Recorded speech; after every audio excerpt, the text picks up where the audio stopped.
Hi, this is Majinoni, and here's my review for Avengers versus the New Ultimates and Ultimate Spider-Man: The Death of Spider-Man 153. I'm going to do this one first. Now, this is actually, even though they're saying that this is like the death of the Spider-Man and this is basically the start of that particular arc, this is actually a continuation of an existing storyline. So if you wanted to read this and you haven't been keeping up with it, you're going to be lost. Totally lost. Which I think this was a really stupid idea of them doing. If you're going to kick off an event like this, then you really should have started it at a more appropriate time. Because like in this here, in the last several issues here, you had Black Cat, getting that artifact out of the Kingpin's building, and you had Mysterio also fighting her for that item. Along with that, you also had all the not really carnage, but the destruction that Peter has made when he fought, and then they had the meeting between Thor, Iron Man, and Cap, and Carol about what to do with Spider-Man. Do you arrest him? Do you, teach him to be a superhero? And so you miss really all of that information, and it's just really bad in the sense, because it's not really going to help new readers. I mean, this helps out a lot, but still, the timing of it was bad. We get a little introduction as to how Wilson Fisk got the artifact, and then we go from there. Then we basically, we go into the story of Iron Man not knowing what to do to train Peter, and Peter just geeking out because of all the gadgets. And then you have the interaction between Mysterio and the Black Cat as she's figuring out what to do with this item. Now, I think the art is really, I don't know, I'm really torn with the art. I think there's some moments of good parts, and then along with that, there's moments of bad. I like this panel spread here. I think this is really good. But then, just kind of this sequence here is just kind of, nothing really that great. Even with the Black Cat, it's just there's nothing that great out of it. So it's I'm kind of a torn with this.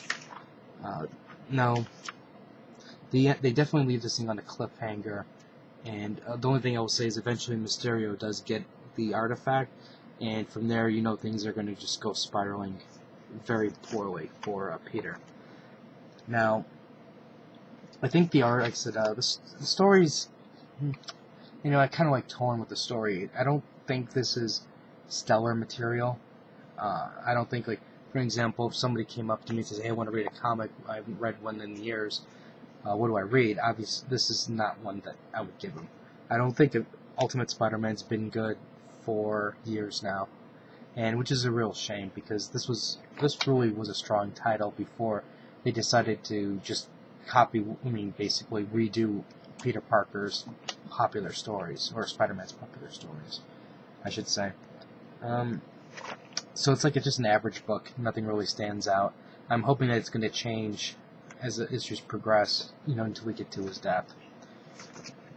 Now, Avengers versus New Ultimates.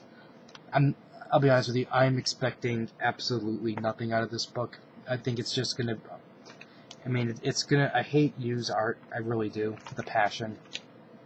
And I'm just hoping that it's just going to be an action slugfest, since Millar's doing it. But I'm not really holding my breath that this is going to be good. Despite the fact that I really dislike the art, I will say his artwork has improved considerably from what was he in, Secret Invasion or something like that? Yeah, I think it was in Secret Invasion. And there was a really good sequence here, like this page here, where you have a train and Thor leaves his hammer, on the tracks, which totally jacks up the train. And you would think that, Thor would have probably been a little bit more careful with that. But, you have to advance the story somehow. So basically all the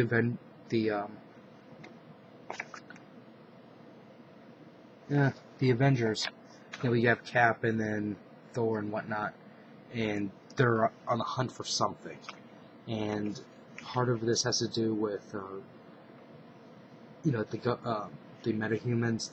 Basically they're turning the metahumans into like biological warfare, I guess you can say, because what they're doing is they're genetically engineering people to become living weapons. So now instead of you having a missile arms race, it's superpowered arms race.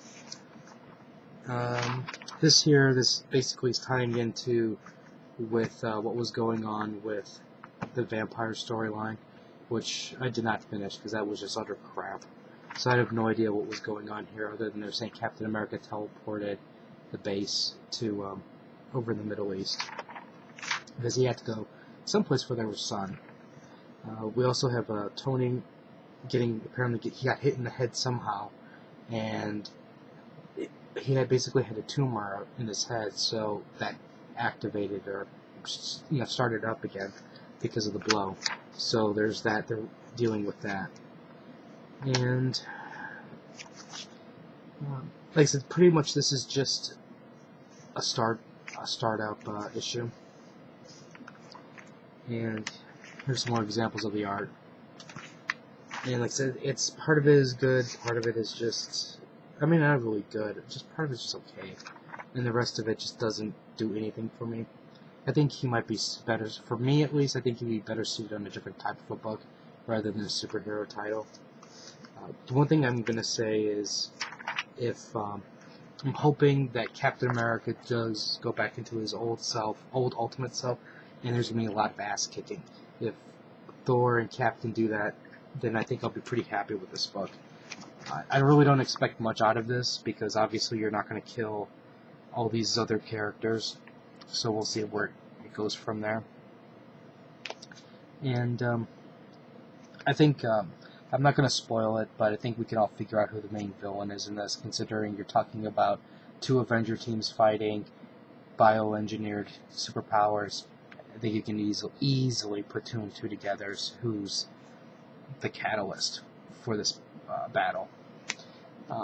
So anyways, if you want to give it a try, I don't think it's gonna be that, well, like I said, I'd only try it if you go in there with very little expectation, because this could go wrong in so many different ways.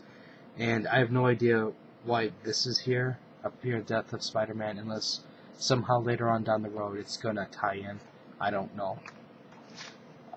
But anyways, if you have any comments or questions, just let me know. Rate the video up or down, let me know what you think. And I'm just kind of curious out there, who do you think would win between these two teams? Personally, I think any team with Thor and Cap and Iron Man, that's a no-brainer right there. But anyways, you never know. Things could change.